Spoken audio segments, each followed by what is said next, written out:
I think as a teacher, as an educator, what we all strive for is for students to be enriched, for students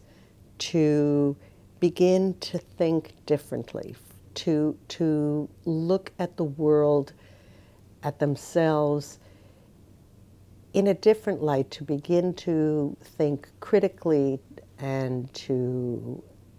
begin to understand problems in life, in Jewish life, in the world of culture, in the world of politics, and when we achieve that, when we have students say, as I have been told many times, I came to learn the language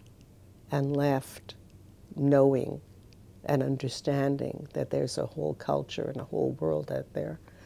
then I know I've done my job.